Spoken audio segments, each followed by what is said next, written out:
যেভাবে সামনে যাচ্ছে আল মাহদি আসার সময় হয়ে গেছে, বেশি দিন নাই। কতদিন আল্লাহ ভালো জানেন, আমরা বলতে পারবো না, কিন্তু পরিস্থিতি যা বুঝতেছি 100 বছর হয়ে গেছে খেলাফত হারানোর। কত বছর? আর প্রত্যেক 100 বছর পর পর বিশ্বে বড় কিছু হয়। এটা একটা আল্লাহ রাব্বুল আলামিনের দেয়া একটা সুন্নাহ। 100 বছর পর পর বড় কিছু হয়। খেয়াল করে দেখবেন, আপনার ইতিহাস পড়ে দেখেন। শিক্ষাক্ষেত্রে এমন কোন শিক্ষা আমি অর্জন করতে পারবো না যেটা আল্লাহর বিরোধী, রাসূলের বিরোধী। কোন শরীফ থেকে শরীফা চলবে না এখানে। যখন আমি জ্ঞান অর্জন করব, এমন কোন জ্ঞান অর্জন করা যাবে না যে জ্ঞান আমাকে আল্লাহ এবং তার রাসূল থেকে দূরে সরাই দিবে। প্রথম যে ওহীটা আসছে জ্ঞান কেন্দ্রিক, ইকরা বিসমি রাব্বিকাল্লাযী খালাক, আমরা শুধু এখান থেকে একটা মেসেজ নেই যে ইকরা মানে আল্লাহ পাক পড়তে বলেছেন। আসলে পুরো আয়াতটাকে বুঝেন। আল্লাহ পাক তার নবীকে বলছেন ইকরা বিসমি রাব্বিকাল্লাযী খালাক, ইকরা আপনি পড়ুন, বিসমি নামে, রব্বিকা আপনার রবের, আল্লাযী খালাক যিনি সৃষ্টি করেছেন। ইকরা বিসমি রাব্বিকাল্লাযী খালাক, পড়ুন আপনার সেই রবের নামে যিনি আপনাকে, আবার বলেন পড়ুন আপনার সেই রবের নামে যিনি আপনাকে। তাহলে যেই জ্ঞান আমাদেরকে আল্লাহর দিকে নিয়ে যায়, স্রষ্টার দিকে নিয়ে যায়, সৃষ্টিকর্তার দিকে নিয়ে যায়, সেটাই হচ্ছে জ্ঞান, ওটাই হলো শিক্ষা। আর যে জ্ঞান আমাকে আল্লাহ থেকে দূরে সরায়, আমাকে এইটা শিখায় যে আমি বাইরে ছেলে ভিতরে মেয়ে মেয়ে লাগে, তাহলে এইগুলো জ্ঞান নয়, এগুলোকে বলা হয় জাহেলিয়াত। কি বলা হয়? যেই জ্ঞান আমাকে সুদ খেতে শেখায় এটা জ্ঞান না। যেই জ্ঞান আমাকে ধর্ষণের সেঞ্চুরি করতে শেখায় এটা জ্ঞান না। যেই জ্ঞান আমাকে বিশ্ববিদ্যালয়ে হকি স্টিক নিয়ে মারামারি করতে শেখায় এটা জ্ঞান না। যেই জ্ঞান আমাকে তাগুতের বিধান দ্বারা দেশ চালানোর জ্ঞান শেখায় এটা জ্ঞান না। এগুলোকে বলা হয় এক বাক্যে জাহেলিয়া। কি বলা হয়? এটাই ছিল আবু জাহেলের যুগের সুন্নাত। আবু জাহেলের যুগে এগুলোই চলতো। আবু জাহেলের যুগ মানে হচ্ছে ওই আইয়ামে জাহেলিয়া। আপনারা গালি দেন অনেকেই, এটা বর্বর জাহিলি যুগ ছিল। কিন্তু কেন আমরা জাহিলি যুগ বলি? কারণ ওই যুগেও শিরকের ছড়াছড়ি ছিল, যেটা এই যুগে আছে। ওই যুগেও সুদভিত্তিক অর্থনীতি ছিল, যেটা এখনকার যুগের সুন্নত, ফরজ। সুন্নত তো না, ফরজ। এখনকার যুগের ফরজ সুদভিত্তিক অর্থনীতি, এখনকার অর্থনীতির ফরজ। যে কোনো অর্থনীতির দিকে যাবেন, দেখবেন সুদ ছাড়া এখানে গতি নাই, সুদ ছাড়া নড়ার জায়গা নাই। আপনি নড়তে চাইলে ওকে ধরে ফেলবে আপনাকে। এটা সেই যুগ যে সুদ থেকে আপনি বাঁচতে চাবেন, আপনার গায়েও সুদের ছিটা ফোটা গিয়ে লাগবে। আপনি যদি বাঁচতেও চান, আপনার গায়ে গিয়ে লাগবে। ওই আইয়ামে জাহিলিয়াত মানে মাদক আর মাদক, ঠিক এই যুগের মতোই। আইয়ামে জাহিলিয়াত মানে মেয়েদের মানহানি, অবমাননা, জেনা, ব্যভিচার, পরকিয়া, ধর্ষণ, অশ্লীলতা, বেহায়াপনা, বেপরদামি। এই যুগের এগুলো এই যুগে নাই? আগের চেয়ে বেশি না কম? আইয়ামে জাহিলিয়াত মানে গোত্রীয় হানাহানি, দ্বন্দ্ব, মারামারি, কাটাকাটি। এখনকার নাই যুগে? তো মূল কথা হচ্ছে এই জাহেলিয়াত, যেগুলো যারা আমাদেরকে জাহেলিয়াত শিক্ষা দেয়, এটাকে আমরা জ্ঞানের সংজ্ঞায় সংজ্ঞায়িত করতে পারি না। তো ইকরা বিসমি রাব্বিকাল্লাযী খালাক এর অন্যতম একটা অর্থ এটাও যে জ্ঞান সেটাই যা আমাকে আমার রবের দিকে নিয়ে যাবে। সেটা জ্ঞান নয় যেটা আমাকে রব থেকে দূরে সরায় দেয়। তাহলে আমরা শিক্ষাক্ষেত্রে যখন থাকবো, সেই জ্ঞান অর্জন করব যেই জ্ঞান আমাকে আল্লাহ এবং তার রাসূলের দিকে নিয়ে যাবে। যেই জ্ঞানটাই আমাকে আল্লাহ এবং তার রাসূল থেকে দূরে সরাবে, এটার নাম জ্ঞান না, এটার নাম কি? জাহেলিয়াত, মূর্খতা। এখন এখানে অনেক কথা, সব কথা মাহফিলে বলা যায় না, লম্বা করা যায় না। মূল কথাটা কি দেখেন, আমরা স্কুল পড়েছি, কলেজ পড়েছি, বিশ্ববিদ্যালয় পড়েছি, মাদ্রাসা পড়ছি, এখন আমরা তালেবে ইলম। এখন কথা হচ্ছে আমরা শরৎচন্দ্র, বঙ্কিমচন্দ্র সব পড়ে ফেলছি, ইংরেজি পড়ে শেষ করে ফেলছি, ফিজিক্স, কেমিস্ট্রি, বায়োলজি পড়ে শেষ করছি, ঠিক আছে? আমরা জিওপলিটিক্স, অর্থনীতি সব পড়ে শেষ করছি। এগুলো আমাদের সিলেবাসে ছিল তাই পড়েছি। কেন পড়েছি? কারণ সিলেবাসে ছিল। না পড়লে কি হবে? পরীক্ষা দিতে পারবো না। পরীক্ষা দিতে না পারলে কি হবে? সার্টিফিকেট আসবে না। সার্টিফিকেট না আসলে চাকরি হবে না। চাকরি না হলে বিয়ে শাদী হবে না। বিয়ে শাদী না হইলে জীবনটা বরবাদ। এই তো আমাদের ফিলোসফি তো এরকম, তাই না? নিজের পায়ে দাঁড়াইতে পারলি না তুই, নিজের পায়ে। এখন এই দুনিয়ার একটা ফিকির দিয়ে, চেতনাটা দিয়ে আমাদেরকে এই 10 থেকে 20 বছর এগুলো পড়তে হলো। আমরা পড়লাম। এখন যদি সিলেবাসের মধ্যে থাকতো নবীর জীবনী সাল্লাল্লাহু আলাইহি ওয়াসাল্লাম, যদি থাকতো কোরআনের তেলাওয়াত, থাকতো আরবি ভাষা, থাকতো কোরআনের তর্জমা, থাকতো নবী সাল্লাল্লাহু আলাইহি ওয়াসাল্লামের অন্তত 1000 হাদিস, অন্তত 1000 হাদিস থাকতো, ইসলামের কিছু ইতিহাস থাকতো, ইসলামী অর্থনীতির কিছু ভিত্তি থাকতো, আকীদা, উসুল এবং ফিকহ। এবং এগুলো না পড়লে আমি পাশ করতে পারতাম না, পাশ না করলে আমার চাকরি হতো না, চাকরি না হলে আমার নিজের পায়ে আমি দাঁড়াতে পারতাম না। তাহলে এই 16 কোটি মানুষ এগুলো শিখতো না? শিখতো না। বুঝাতে পারতেছি শিক্ষানীতির মূল সমস্যা এখানে। এখানে ইসলাম বিবর্জিত একটা শিক্ষা ব্যবস্থা চালু করা হয়েছে, আর কিছু আইওয়াস শোডাউন দেখিয়ে দেওয়া হয়েছে, কিছু কিছু টুকরা টুকরা ইসলাম দিয়ে দেওয়া হয়েছে। এগুলো তো থাকলোই। টুকরা টুকরা ইসলাম তো অনেক দূরের কথা। এই কোরআন রমাদান মাসে নিয়ে যদি আমরা সবাই মসজিদে কোরআনে বসে বসে এই কোরআন 30 দিনে 30 খতমও দেই, তবুও ইসরায়েলের কিছুই যায় আসে না। বুঝতে পারি না এই কথা। এই কোরআন নিয়ে যদি সবাই আমরা মসজিদের ভিতরে বসে থাকি, নামাজ পড়ি, তেলাওয়াত করি, তারাবি পড়ি, 30 দিনে 30 খতম দেই, ওই জালেমদের, ওই পশ্চিমাদের, ইসরায়েলের কিচ্ছু যায় আসে না।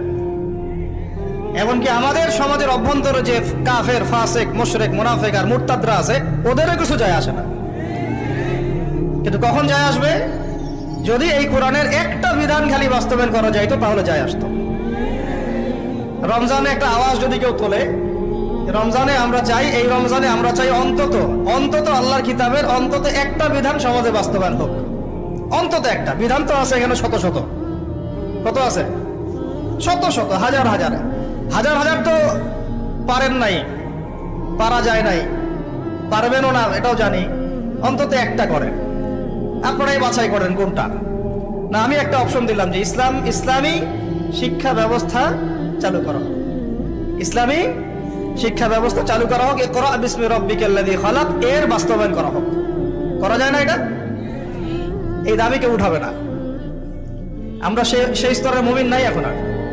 আমরা তিলাওয়াত করতে যাব, তরজমা পড়তে যাব, কিন্তু এগুলো বলতে যাব না। বলে নিজের কাঁধে বিপদ জাগার কি দরকার? চেতনা এরকম আমাদের। কিন্তু আপনি সারা জীবন তেলাওয়াত করলে কিছুই যায় আসে না। কাফেরদের, ফাসেক, জালেম, মুশরিকদের কিচ্ছু যায় আসে না। যায় আসবে কখন? যখন চুরি করলে চোরের হাত কাটা হবে, তখন যায় আসবে। কখন? যখন কেউ মোরতাদ হয়ে গেলে ইসলামী সরকার তাকে মৃত্যুদণ্ড দিবে, তখন যায় আসবে। জেনা করলে যখন 100 বেত্রাঘাত করা হবে, তখন যায় আসবে। যখন বিবাহিত ব্যক্তি ব্যভিচার করলে রজম করা হবে, তখন যায় আসবে। যখন সমকামীদেরকে পাথর নিক্ষেপ করে, থেতলা করে হত্যা করা হবে, তখন যায় আসবে। আর ট্রান্সজেন্ডার তো ওটা বাদ, ওইটা তো সমকামিতারও নিচের স্টেজ।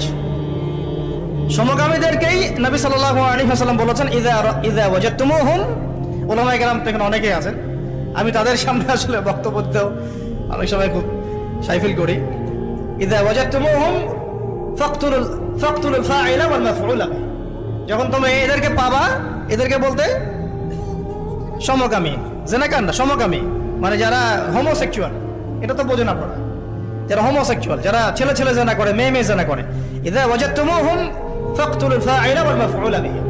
হে মুসলিম শাসকরা শোনো, তোমরা যখন এদেরকে পাবা, মুসলমানরা তোমরা যখন এদেরকে পাবা, তাহলে যে করেছে এবং যার সম্মতিতে করা হয়েছে, দুটাকে হত্যা করবা। কে বলেছেন? এটা রাসূল সাল্লাল্লাহু আলাইহি ওয়াসাল্লামের কথা, আমাদের কথা না। তিনি অন্য একটা হাদিসে বলছেন, উরজুমুল আ'লা ওয়াল আসফালা মিনহুমা, দুইটার উপরে যে ছিল, নিচে যে ছিল, দুইটাকেই তোমরা রজম করে দিবা। তো এগুলো বাস্তবায়ন করলে তখন যায় আসবে।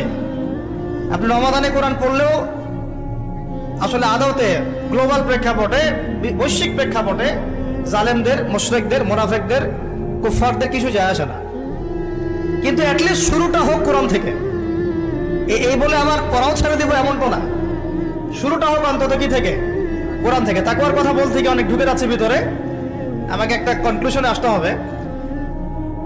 রমাদান যে তাকওয়ার শিক্ষা আমাকে দিচ্ছে রোজা রাখা অবস্থায়, ওই তাকওয়ার শিক্ষাটা আমাকে শিক্ষা ক্ষেত্রেও রাখতে হবে।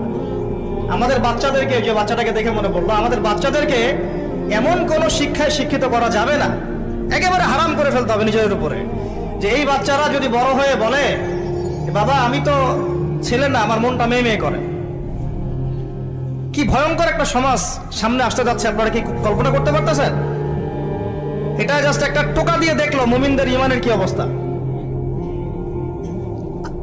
আকাঙ্ক্ষা কি, এজেন্ডাটা কি? এজেন্ডাটা হচ্ছে বাংলাদেশের মতো কান্ট্রিগুলোতে সমকামিতাকে সরকারিভাবে বৈধ করে ফেলা। এটা হচ্ছে একটা এজেন্ডা। আর এই এজেন্ডা সরকারের না, এই এজেন্ডা হচ্ছে কিছু সুদ ভিত্তিক এনজিওর। একদম খোলামেলা বললাম আমি, এজেন্ডা হচ্ছে কিছু কিসের? সুদের মহাজনদের। এই কিতাবে আল্লাহ রাব্বুল আলামিন বলেছেন, যে ব্যক্তি সুদ খায় আর যে সুদ ছাড়ে না, সে যেন আল্লাহ এবং তার রাসূলের সাথে যুদ্ধ করছে। নাউযুবিল্লাহ। হাদিসের মধ্যে নবীজি বলছেন, যে ব্যক্তি 1 দিরহাম সুদ খাবে, সে যেন 36 বার জিনা করলো। আর একবার জিনা করলে, এই কিতাবের মধ্যে আছে সূরা নূরের 2-3 নম্বর আয়াতে, 100টা লাঠি, 100 লাখ বেত্রাঘাত। 1 বছরের নির্বাসন একবার করলে কি? যুবক যুবতীরা ভালো করে শোনেন, কারণ আপনাদের তো মানে উঠতি বয়স, পাপ পিছলা এখন বেশি। আল্লাহ রাব্বুল আলামিন এই কিতাবে বলেছেন সূরা নূরের মধ্যে, চোখ তো এমনি নিচু করো, তারপরেও যদি কেউ করে ফেলে, নাউযুবিল্লাহ, 100 বেত্রাঘাত জনসমক্ষে এবং 1 বছরের জন্য এই এলাকা থেকে বের করে দেওয়া। একবার করলে, কয়বার ভাই? আর নবীজি বলছেন যে 1 দিরহাম সুদ যে খায়, সে 36 বার জিনা করলো। কোরআন এক জায়গায়, হাদিস এক জায়গায়, সমাজ এক জায়গায়, বিশ্ব রাষ্ট্র এক জায়গায়। এগুলো লা ইয়াজতামিআন, এগুলো কখনো ম্যাচ করে না। এখন কথা জাস্ট বলে দেই, কারণ আল্লাহর কাছে আমাদেরকে দায়মুক্ত হতে হবে, বা অ্যাটলিস্ট ওজোর পেশ করতে হবে যে আল্লাহ পাক আমরা বলেছি, শুনে নাই, মানুষ শুনে নাই, আমরা বলেছি। ওই হাদিসের কিতাবেই আছে, নবী সাল্লাল্লাহু আলাইহি ওয়াসাল্লাম বলেছেন, আপনারা সবাই হাদিসটা জানেন, আমি শুধু মনে করাই দিচ্ছি। আপনার নবী বলেছেন, মুহাম্মদ সাল্লাল্লাহু আলাইহি ওয়াসাল্লাম বলেন, সাল্লাল্লাহু আলাইহি ওয়াসাল্লাম, যে ব্যক্তি সুদ খায়, সুদের এই 70টা পাপের সবচেয়ে নিচের পাপ, সে যেন তার মাকে বিয়ে করবে। একটু কল্পনার জগতেও কি আপনি যাইতে পারবেন যে আপনি আপনার মায়ের সাথে বিছানায় শুয়ে আছেন? হ্যাঁ, কখনো কি কল্পনা আসতে পারবে এটা আপনার? বলেন, আমার কথায় মাইন্ড করতেছে? মানুষকে বুঝাইতে পারি না আমি, এটা আমাদের ব্যর্থতা, আমরা বুঝাইতে পারি না। কিভাবে বললে মানুষ বুঝবে, এটা আমাদেরও বুঝে আসতেছে না। চিন্তার জগতে চোখ বন্ধ করে কি কল্পনা করতে পারবেন যে আপনি আপনার মায়ের সাথে নাউজুবিল্লাহ সেই কাজ করতেছেন যা আপনি আপনার স্ত্রীর সাথে করেন? পারবেন? আর নবীজি বলছেন, আপনার নবী, যে ব্যক্তি সুদ খায়, সুদের পাপের 70টা শাখা আছে, তার সবচেয়ে নিচের শাখাটাই হচ্ছে এইটা। নাউজুবিল্লাহ।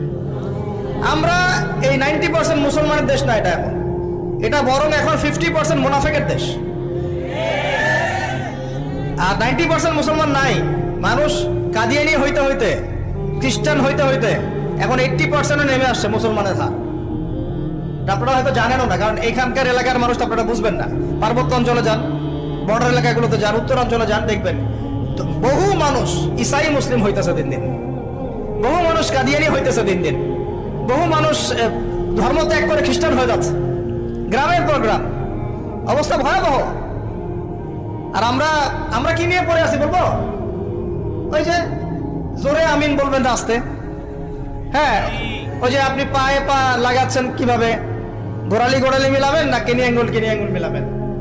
আপনি হচ্ছে একটা কি হাত উঠানো নামানো, হাত বাঁধা না বাঁধা। আমাদের এক ভাই বলেন, উনি মুফতি মানুষ, উনি মাশাআল্লাহ অনেক বড় মুফতি বাংলাদেশের। উনি বলেন যে ভাই, আমার একটা জিনিস বুঝে আসে না, মানুষ তর্ক করতেছে, আমিন জোরে বললো না আস্তে বললো, তা আমি আমিন বলি নাই ভাই, আমি জোরেও বলি নাই আস্তেও বলি নাই। এখন কেউ আছে পৃথিবীতে, কেউ আছে জন্ম নিয়েছে যে আমাকে ফিকহের উসুল থেকে প্রমাণ করে দিবে যে আমার নামাজটা হয় নাই?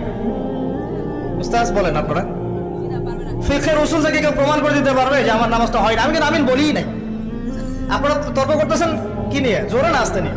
আমি বলিই নাই ভাই, আমি, আমার নামাজ কি বাতিল হয়ে যাবে? চিন্তা করছেন যে বিশ্ব কোন জায়গায়, রাষ্ট্র কোন জায়গায়, সমাজ কোন জায়গায়, ফিতনা কত গভীরে, আর আমরা কি নিয়ে পড়ে আছি? মানুষকে এগুলোতে ব্যস্ত রাখার জন্য কিছু মানুষ ইচ্ছাকৃতভাবে পিছনে লাগিয়ে দেওয়া আছে, মুসলমানদের মাঝে বিভক্তি লাগানোর জন্য। এটা একটা সূক্ষ্ম এজেন্ডা, আপনারা বুঝতে পারতেছেন না। কয়দিন আগে দেখেন নাই, ফিলিস্তিন ইস্যু নিয়ে কথা হয়েছিল, এখন ঠান্ডা, সব চুপচাপ, মুখে একদম চুপ, কোনো কথা নাই।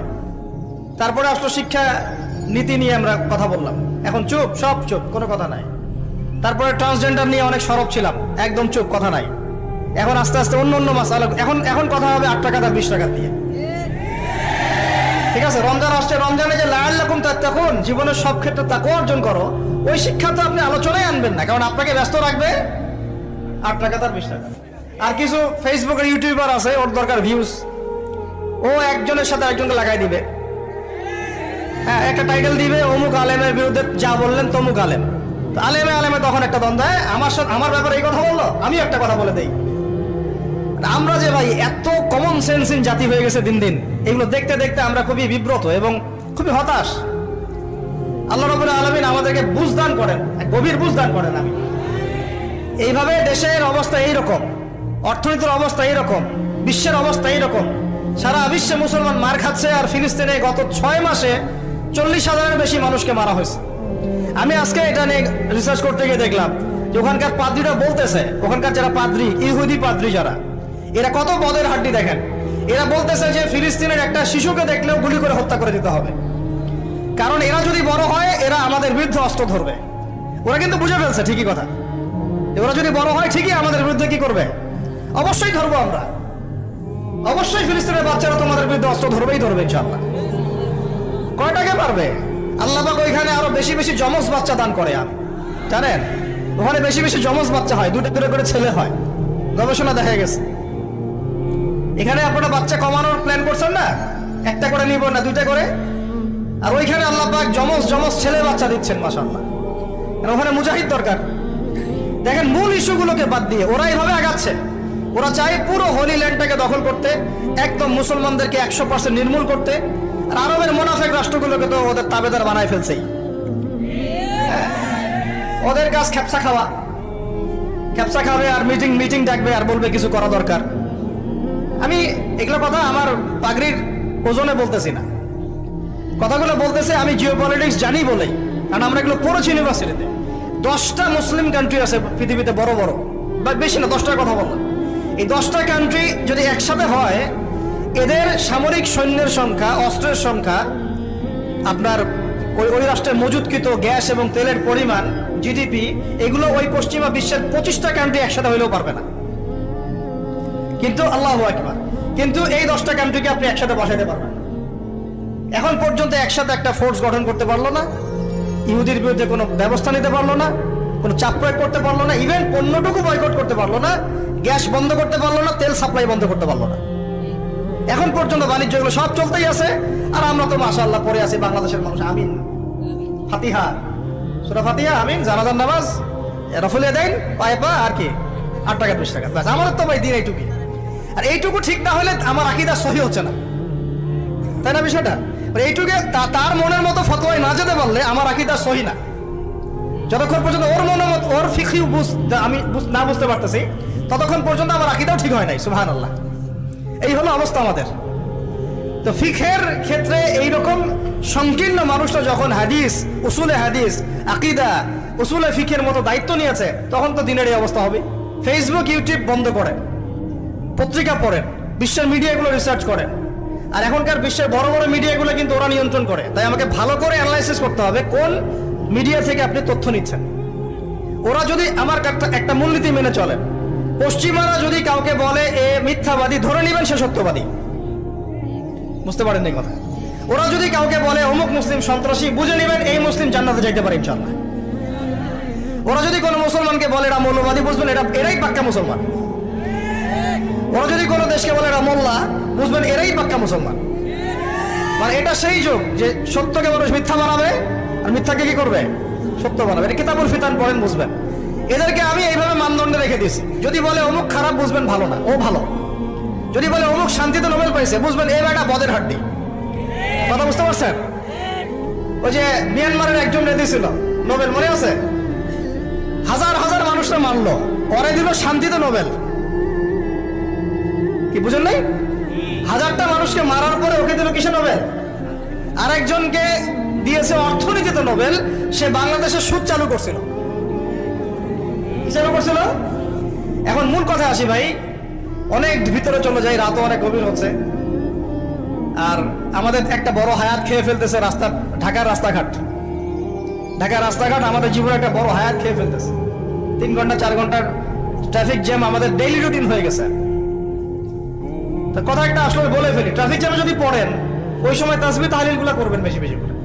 ওই সময় বসে বসে 1 পারা কোরআন তেলাওয়াত করে ফেলবেন, একটা লেকচার রেডি করে ফেলবেন, একটা বই পড়ে ফেলবেন, সময়টা কাজে লাগাবেন। আজকে ট্রাফিক জ্যামে বসে আমি যা দেখলাম, আপনাদের শুনলে চোখ চোখ ছানা বাড়া হয়ে যাবে। ট্রাফিক জ্যামে গাড়ির ভিতরে গান ছেড়ে দিয়ে নাচানাচি করতেছে। মানুষের কি অবস্থা! আমি বলি না, এমনি বলি না যে Dhaka the city of Akhiruzzaman, এখানে এমন কোনো পাপ নাই যেটা হচ্ছে না, এমন কোনো পাপ নাই। সুদ চরমে, সুদ, ঘুষ চরমে, দুর্নীতি চরমে, ক্ষমতার একটু দাপট আছে, একদম মাজলুমের উপর যা জুলুম হচ্ছে, জুলুম করতে কেউ বাদ রাখি না। এমনকি দেখা যায় রাস্তার যে মিসকিন ফকির, ওরাও বিশ্বাস করা যায় না ওকে টাকা দেওয়া যাবে কি যাবে না। হিজরা ছিল না, অপারেশন করে হিজরা হয়েছে, যাতে সারা জীবন কোনো কাজ করা না লাগে। তারপরে আপনাকে এসে বলবে হাত নাই, ভিতরে একটা হাত আছে, আপনি দেখতে পারতেছেন না। পা ইচ্ছা করে একটা অপারেশন করছে, যাতে সারা জীবন একটু খোঁড়ায় খোঁড়ায় হাঁটতে হয়, কোনো কাজ করা না লাগে। আমি এমনও দেখছি একটা বাচ্চাকে নিয়ে শোয়া রাখছে রোদের মধ্যে। আমি গিয়ে বললাম যে কি হয়েছে বাচ্চার, ও অসুস্থ। মায়া দয়া করে আমরা তো কিছু দান করে দিয়ে আসলাম। পরে আমাকে আরেক ভাই বলতেছে, ভাই আপনি কি করলেন এটা? কেন, কি হয়েছে? কি করবে জানেন, এই বাচ্চা তো অসুস্থ না, এই বাচ্চাকে ঘুমের ওষুধ খাওয়াইছে। ওই বাচ্চাকে ঘুমের ওষুধ খাওয়াইছে, রোদে শোয়া রাখছে, মানুষকে দেখাবে অসুস্থ, টাকা দেন। টাকা নিয়ে ওটা, যে টাকাটা দিন শেষে হবে, এর একটা অংশ দিবে ওই বাচ্চার বাপকে আর মাকে। ওই বাচ্চা তার নিজেরও না। বুঝতে পারলাম বিষয়টা? এত বুদ্ধি বাঙালির মাথায়, সুবহানাল্লাহ। তো এই ঢাকা শহর থেকে সবচেয়ে আগে বিদায় নিয়েছে বিশ্বাস, তারপর বিদায় নিয়ে চলে গেছে আমানতদারিতা। উপর থেকে নিচ পর্যন্ত খালি খেয়ানত আর খেয়ানত, যেখানে যাবেন খালি খেয়ানত। এখানে অমুক এতটুকু না দিলে কাজ হয় না, ওই টেবিলের তল দিয়ে এতটুকু না দিলে কাজ হয় না, ফাইল নড়ে না, কাজ হয় না। আর এখানে এইসব জায়গায় এমন কিছু মানুষকে বসানো হয়েছে, সুবহানাল্লাহ, দাড়ি টুপি পাগড়ি জুব্বা দেখলেই ওদের মনে চুলকানি শুরু হয়ে যায়, চুলকানি শুরু হয়ে যায়। আমাদের মতো মানুষদেরকেও দেখা যায়, আমাদের মতো মানুষদের স্ত্রীরা যখন যায় কোনো কাজে, জরুরি কোনো কাজ, এনআইডি কার্ড করতে হবে ইত্যাদি ইত্যাদি, মানে পারলে বোরখাটা খুলে দেখবে কি আছে ভিতরে। এত ইতর, এত ছোট লোক, এত ইতর, এত ছোট লোক, সুযোগ পাইলে হাতছাড়া করতে চায় না। পরে আমরা যখন গিয়ে চার্জ করি তখন বলে হুজুর ভুল হয়ে গেছে, মাফ করে দেন। মানে মগের মূল্য পাইছে অনেকে। তবে এইসব মগের মূল্য বেশি দিন টিকবে না ইনশাআল্লাহ, বেশি না, অপেক্ষা করতে থাকেন। সময় যেভাবে সামনে যাচ্ছে, আল মাহদি আসার সময় হয়ে গেছে ইনশাআল্লাহ, বেশি দিন নাই। কতদিন আল্লাহ ভালো জানেন, আমরা বলতে পারবো না। কিন্তু পরিস্থিতি যা বুঝতেছি, 100 বছর হয়ে গেছে খেলাফত হারানোর। কত বছর? আর প্রত্যেক 100 বছর পর পর বিশ্বে বড় কিছু হয়। এটা একটা আল্লাহ রাব্বুল আলামিনের দেয়া একটা সুন্নাহ। 100 বছর পর পর বড় কিছু হয়, খেয়াল করে দেখবেন, আপনার ইতিহাস পড়ে দেখেন।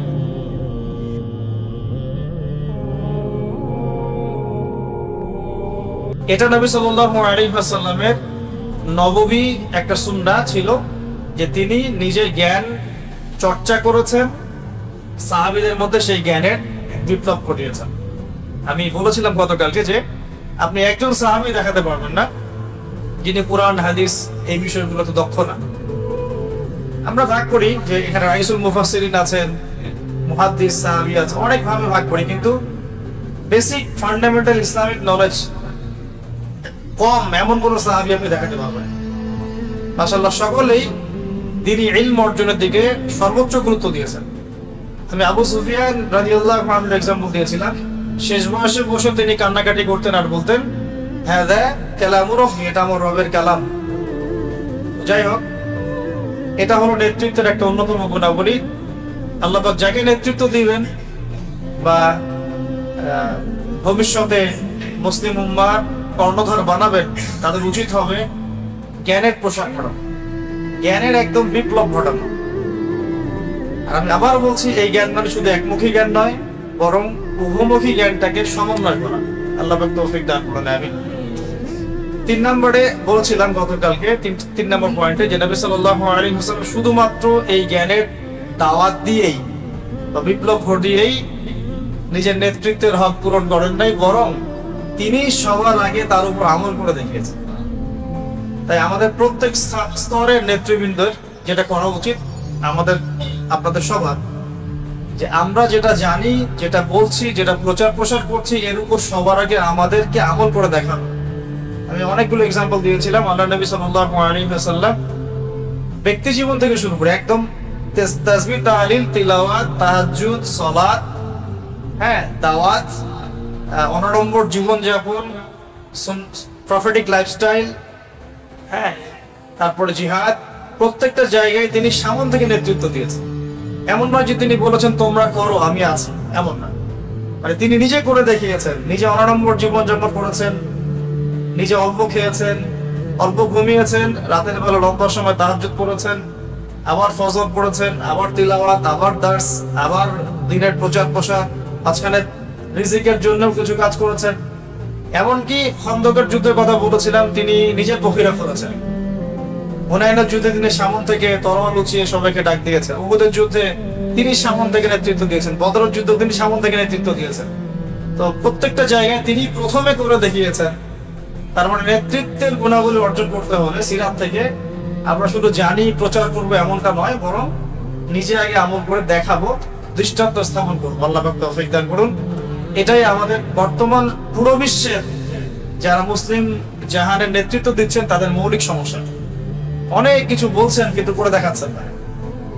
নিজেকে করে দেখাতে হবে। আল্লাহ পাক তৌফিক দান করুন। এই সমস্যাটা থেকেই গেছে, আমার মধ্যেও আছে। ভালো করে খেয়াল করে দেখেন, আপনাদের মধ্যেও আছে। আমরা অনেক জানি, অনেক বলি, অনেক কিছু প্রচার করি, বাট আমরা আমল করতে পারছি না। আল্লাহ পাক আমাদেরকে তৌফিক এনায়েত করুন আমল করার। আমিন। 4 নাম্বারটা বলেছিলাম যে নবী সাল্লাল্লাহু আলাইহি ওয়াসাল্লাম তার অনুসারীদের মধ্যে খুব নরম ছিলেন।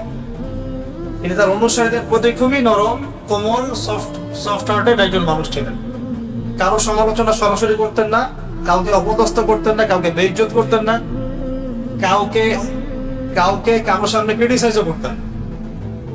তো তিনি এত রউফ এবং নরম ছিলেন যাতে মানুষ ভালোবেসে তার কাছে আসতো। কিন্তু এখন দেখা যায় প্রত্যেকটা অঙ্গনে আমরা যারা নেতৃত্ব দিচ্ছি আমাদের থেকে মানুষ দূরে চলে যাচ্ছে। অন্যতম একটা কারণ হচ্ছে কঠোরতা, আর আরো কারণ আছে, তবে এটাও একটা কারণ। অন্য কারণগুলোর সাথে এটাও একটা কারণ যে আমরা অনেক সময় কঠোর হয়ে যাচ্ছি। তো ক্ষমা এবং সহিষ্ণুতা, সবর, এগুলো যদি ইতাআত করা যায় ইনশাআল্লাহ তাআলা নেতৃত্বের গুণাবলী অর্জন হবে ইনশাআল্লাহ। আল্লাহ পাক আমাদেরকে তৌফিক দান করুন। আমিন। তবে বলে দেই, সব জায়গায় নবী সাল্লাল্লাহু আলাইহি ওয়াসাল্লাম সবকিছু করেন নাই। যে নবী সাল্লাল্লাহু আলাইহি ওয়াসাল্লাম উহুদের মাঠে রক্ত মুছতে দোয়া করছেন তার কওমের জন্য, আল্লাহুম্মা ইগফির কওমি ফাইন্নাহুম লা ইয়ালামুন, আল্লাহ আমার কওমকে মাফ করে দাও কারণ তারা জানে না। আল্লাহ নবীকে আঘাত করা হয়েছে, রক্ত ঝরছে, তিনি রক্ত মুছতে এই কথা বলছেন। সেই নবী কিন্তু আবার মক্কায় সেজদায় পড়ে নাম ধরে বদদোয়া করেছেন, আল্লাহ আবু জাহেলকে দেখে নিও, উতবাকে দেখে নিও, শাইবাকে দেখে নিও, রাবিয়াকে দেখে নিও। এইভাবে 11 জনের নাম ধরে তিনি দোয়া করেছেন। বদদোয়া, এটা দোয়া না তো, বদদোয়া। সেই 11 জনের লাশ আপনি বদরের কূপে পাবেন। তার মানে এখানে একটা আমাকে ভারসাম্য রাখতে হবে, কোথায় কঠোর হব, কোথায় কোমল হব, তাই না? যে নবী সাল্লাল্লাহু আলাইহি ওয়াসাল্লাম গতকালকে বলবো হাতেব ইবনে আবি বালতাকে মাফ করে দিলেন রাদিয়াল্লাহু আনহু, সেই নবী সাল্লাল্লাহু আলাইহি ওয়াসাল্লাম সাহাবীদের মধ্যে 2 জন সাহাবীকে ডেকে বললেন, তোমাদের মধ্যে কে আছো কাব বিন আশরাফ আমাকে কষ্ট দিয়েছে, আমার কষ্ট লাঘব করতে পারো, কে আছে? সাহাবীরা চলে গেলেন 2 জন কাব বিন আশরাফের দুর্গে, ওই যে ইহুদিদের দুর্গ খায়বার, সেখানে তাকে হত্যা করে তারপর রক্ত মাখা ছুরি নিয়ে আসলেন। ইয়া রাসূলুল্লাহ, আপনারা তাকে হত্যা করেছেন। আল্লাহ নবী বললেন যে এবার আমার মন শান্তি হয়েছে। যে নবী সাল্লাল্লাহু আলাইহি ওয়াসাল্লাম ক্ষমা করলেন, সবর করলেন, দোয়া করলেন, সেই নবী সাল্লাল্লাহু আলাইহি ওয়াসাল্লাম কিন্তু আবার বদদোয়া করেছেন ক্ষেত্র বিশেষে, আবার কখনো কখনো তার শত্রুদেরকে এভাবে দমন করেছেন। তা আমাদেরকে বুঝতে হবে কোন জায়গায় কোন ডিপ্লোমেসি মানে ইম্পোজ করতে হবে। তো এভাবে নবী কিন্তু আমভাবে নবী সাল্লাল্লাহু আলাইহি ওয়াসাল্লাম ছিলেন রাউফুর রহিম। রাউফ সূরা তাওবার শেষের দিকে আপনারা একটা পাবেন। তো এটা একটা পয়েন্ট ছিল। আর আমভাবে নবী সাল্লাল্লাহু আলাইহি ওয়াসাল্লামকে মানুষ আপন মনে করত, তার কাছে মানুষ নিজের সমস্যা শেয়ার করত, সবাই তাকে আপন করে পেতে চাইতো, তাকে দেখতে মানুষ ছুটে আসতো, তার দরবারে পড়ে থাকতে মানুষ কমফোর্ট ফিল করত, তাকে আপন মনে হতো, তাকে নিজেদের সব সমস্যা শেয়ার করা যায়। তিনি এমন একজন মানুষ ছিলেন। যেমনটা আমি গতকালকে বলেছিলাম, সূরাতুল আলী ইমরান একটা আয়াত আছে, فبما رحمة من الله لنت لهم ولو كنت فظا غليظ القلب لانفضوا من حولك. তো এটা আল্লাহ পাকের অনেক বড় দয়া তোমার উপরে হে নবী সাল্লাল্লাহু আলাইহি ওয়াসাল্লাম, যে তুমি অনেক নরম মনের মানুষ। না হলে কি হতো, তারা তোমার কাছ থেকে দূরে সরে যেত। তুমি যদি কঠোর মনের মানুষ হতে, তারা তোমার কাছ থেকে দূরে সরে যেত। এভাবে নবী সাল্লাল্লাহু আলাইহি ওয়াসাল্লামের চরিত্রের মধ্যে আমরা একটা বৈচিত্র্য দেখতে পাই, এবং এটা একটা ঐশ্বরিক বৈচিত্র্য। আল্লাহ রাব্বুল আলামিন তাকে ট্রেন্ড করেছেন এভাবে। এটা ছিল 4। তার মানে আমাদের নেতৃস্থানীয় ব্যক্তিবর্গ যে যেখানে থাকবো, আমরা যে যেখানে নেতৃত্ব পাই, আমাদেরকে অনুসারীদের প্রতি নরম, কোমল, সফট হতে হবে, এবং তাদেরকে কারোর সামনে ক্রিটিসাইজ করা যাবে না বা ইজ্জত করা যাবে না, বরং কোনো প্রবলেম হলে, ভুল হলে কাছে ডেকে নিয়ে গোপনে ইসলাহ এবং সংশোধন করতে হবে। আল্লাহ পাক তৌফিক দান করুন। 5 নম্বরটা বলেছিলাম যে তিনি অনুসারীদের ঐক্যটাকে সর্বোচ্চ গুরুত্ব দিতেন। কোনোভাবেই যেন ঐক্য বিনষ্ট না হয় তিনি সর্বোচ্চ সতর্ক থাকতেন, খেয়াল রাখতেন। এ কারণেই আওস এবং খাজরাজ আলাদা আলাদা গোত্র হওয়ার পরেও তারা বিভক্ত হয় নাই। এ কারণেই মুহাজির এবং আনসার আলাদা মানে বৈশিষ্ট্যের হওয়া সত্ত্বেও তারা কিন্তু কখনো বিভক্ত হন নাই। একবার একটা ঝগড়া হয়েছিল, বলেছি গতকালকে।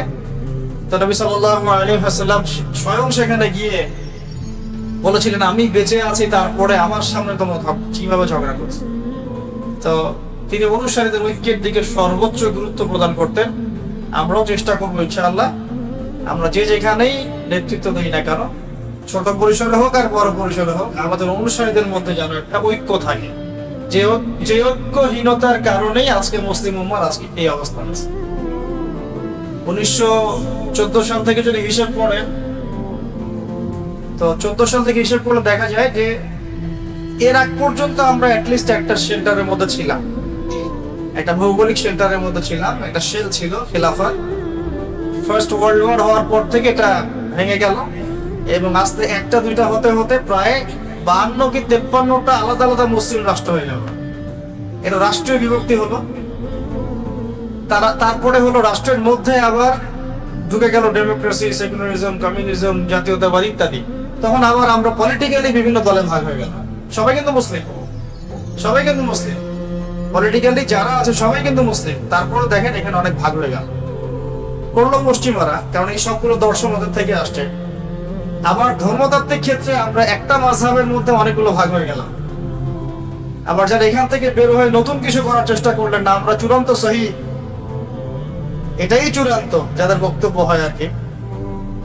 তবে এটা বলে রাখে যে এটাই চূড়ান্ত, কথাটা বলা ঠিক না।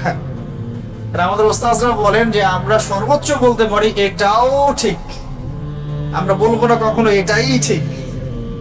কথা কি বুঝতে পারছেন? কোনো মাসালা সামনে আসলে আমরা অনেক শুনি অনলাইনে যে এটাই ঠিক, এটাই চূড়ান্ত। এভাবে কথা বলা অহংকারের বহিঃপ্রকাশ। বলতে হবে সর্বোচ্চ এটাও ঠিক, ওই ভাই যেটা করছে ওটাও ঠিক, আমি যেটা করছি এটাও ঠিক। বলতে পারবেন না আপনি যে এটাই ঠিক, তাহলে বিভক্ত হয়ে যাবে। এটাই ঠিক তাহলে ওটাকে ভুল, এই যে বিভক্ত হয়ে গেল।